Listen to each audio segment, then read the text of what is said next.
Welcome to the Crystal Self-Healer Podcast. I'm Carissa Weaver. On this podcast, we blend the magic of crystals with the science of psychology to help you break free from chaos, ditch the overwhelm, and master your emotions so you can have more energy, get more done, and feel better every day. Get ready to unlock your intuition and restore your true power as we cover how you can transform your life using crystals and self-awareness. Are you ready to get started? All right, let's go.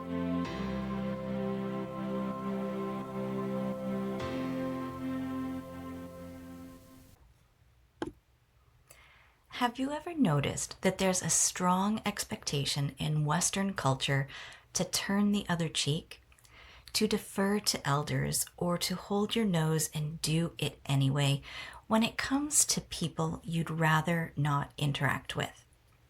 There's this undercurrent that emphasizes the comfort of tradition or the feelings of the person who is responsible for undesirable behavior that favors hierarchy or to not disturb the status quo. When your boundaries aren't enough to offset these patterns and your emotional well-being is at stake, it may be time for you to walk away without regret. If you've been feeling the weight of maintaining toxic ties but crave peace of mind, this episode is for you. You'll learn how to enact spiritual law to gain clarity around your values and your threshold of tolerance. Many tenets of the past have morphed to mean different things through our modern lens. Sayings and parables that held importance have taken on an entirely different tone. They've been twisted and distorted through a desire for power and control. Turning the other cheek once was a guiding principle for nonviolence or preventing retaliation, but now gets used to turn a blind eye to bad behavior and encourage passive compliance. These twisted tenets become the stick that's used to keep you in compliance. That cry for decorum when you're accused of being disrespectful or standing in the way of someone else's objective. That nudge to keep quiet so you don't place shame or embarrassment at the feet of the person whose transgressions have violated your boundaries. While you've likely been conditioned to see the good side in people or value keeping the peace, there will be a moment when it becomes too much to bear. The pattern that's playing out is keeping your focus on the experience of the other person and how you can keep them comfortable or avoid being accountable for distasteful actions. And this violation of spiritual law prohibits your ability to find the peace of mind and alignment you're striving for. The card we're going to look at today is the Seven of Wands in the What to Call In placement. You'll notice this card has the central person standing atop an elevated grassy knoll, holding their wand amid 6 wands being raised from below. One of the things I really love about this card is that depending on the energy of your read, the card can be either a celebration or a card of attack. And in the context of this episode, it is the latter. That's what drives the meaning of the wands and the participants. Now, as we go back and look at the card, you clearly see the central person is using their wand to beat back the 6 wands rising from below. The central person is being challenged physically, mentally, and emotionally to stand their ground. The people below are attempting to knock the central person off their pitch. And when it comes to going against societally accepted conventions, this is exactly what you're doing. You're attempting to rise out of undesirable circumstances, yet the people around you are bound and determined to knock you back down to be with them. So the Seven of Wands is challenging you to stand your ground, to stand in your desire to create change for yourself, and to wield your wand to defend and protect your peace of mind and your growth. I find it fascinating that people have so many different faces they show to the people around them, depending on the lens they want to be seen through. Not everybody experiences the same side of another person. How I interact with someone or the faces that someone shows to me is not going to be the exact same experience someone else has. It's for this reason other people can struggle to acknowledge your negative experience with someone they may have a positive experience with. When those voices, those perspectives are used to encourage you to change your perception or your experience, that's where your boundaries are crucial. Know that not everyone who is pulling you backward on your path is doing it because they want to control you. They're just being human. And humans naturally don't like change because it can feel scary, especially when you aren't the person to initiate the change. No one is going to understand your vision as good as you, especially if you are listening to people who don't understand, don't care, or don't want you to grow. It's your job to believe in yourself, to stand for what you're going toward. And this is why you don't need to justify why you choose to go no contact. Not all relationships are meant to last forever. No material things are eternal. Going back to the tenets that prioritize maintaining relationships or imagined permanence of the structures, this space of mental and emotional conflict is where you'll want to lean into the spiritual laws. The first one being the law of responsibility, taking ownership of your own actions and your own choices.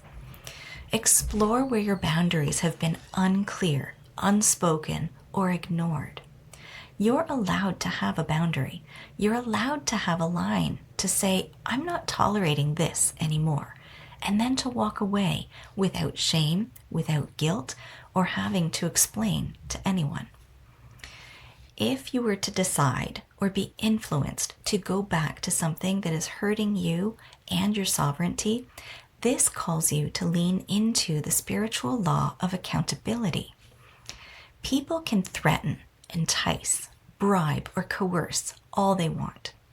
Each and every one of us has a primal urge for self-preservation, and we're unlikely to change unless we're forced into a position that leaves no alternative. If you shift accountability for your well-being to them, there's no guarantee you or your needs will be prioritized. The law of accountability asks you to acknowledge the impact of your actions, accepting the consequences, and repairing the harm by aligning with your truth and integrity. When you take a you-centered approach to your well-being, you'll have no alternative but to choose going no contact.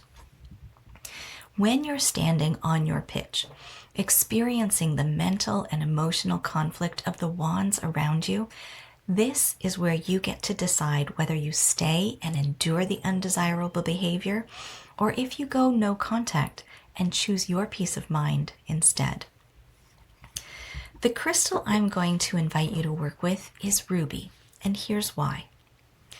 As a crystal associated with the root chakra, it stimulates your life force, helping you stay anchored in your truth while also moving from a place of connected inner knowing. Ruby energizes your commitment to your personal and spiritual integrity, so you can prioritize your own needs over systemic pressures. Many might think that being accountable for the results of your actions is about internalizing shame and guilt. But there's this shift that Ruby helps facilitate through this radical self-honesty. By focusing on the standards you want to hold yourself to, instead of spiraling in explanation and justification of and for others, you will see that real peace begins when you are being accountable to yourself. Boundaries become easier to set and maintain when you're strongly rooted in your values and level of tolerance. Ruby stimulates your inner confidence and releases the emotional fatigue you experience from carrying the needs and expectations of others. You'll feel a sense of resolve in saying no as an act of personal service to protect your time, your energy, and your peace of mind. Ruby is supportive in releasing the emotions associated with past emotional trauma or physical abuse, allowing your nervous system to soften and relax. You'll be more apt to stay anchored in the present moment with clarity and endure the mental and emotional conflict. Today's pairing of the Seven of Wands with Ruby is from a recent crystal and tarot forecast inside the Charmed community. I invite you to join me in this free space where I share these readings weekly to help you align your energy and focus your week. You'll also get the opportunity to connect with others who are exploring their growth and creating change in their lives, just like you. Join us for free. The link is in the show notes. And if you're tired of being on an emotional roller coaster, constantly juggling everything in your life, and you want to be part of a space that holds you in your healing, a space where you could feel seen, supported, and connected, I'd love to have you join me inside the Crystal Self Healer members portal. It's where we go beyond the weekly guidance and we apply it to your life, equipping you with the tools, resources, and support to build your confidence in crystal healing and emotional self-care. Inside, you get personalized coaching, healing sessions, rituals, and everything you need to truly empower yourself to live with more ease and alignment. Visit my website, 3charmedgems.com, or click the link in the show notes to learn more and join me. It's time to stop living at the mercy of emotional triggers and start living in spiritual integrity. The Crystal Self Healer Members Portal is where you can start that shift. Come and find your clarity. Today's episode has been brought to you by the Seven of Wands, Ruby, and self-honesty. May we all see how we are sacrificing ourselves for the comfort of others so we can clearly decide where we really belong. Blessed be, my friends. All right, my friends, that wraps up this week's episode. Thank you for joining me here today on the Crystal Self Healer podcast. If you haven't already, hit subscribe, leave a review, and take the What Crystal is Best for You quiz linked in the show notes. Join me again next week as we continue to demystify crystals, how your brain works, and how you can use them so you can have more energy, get more done, and feel better every day.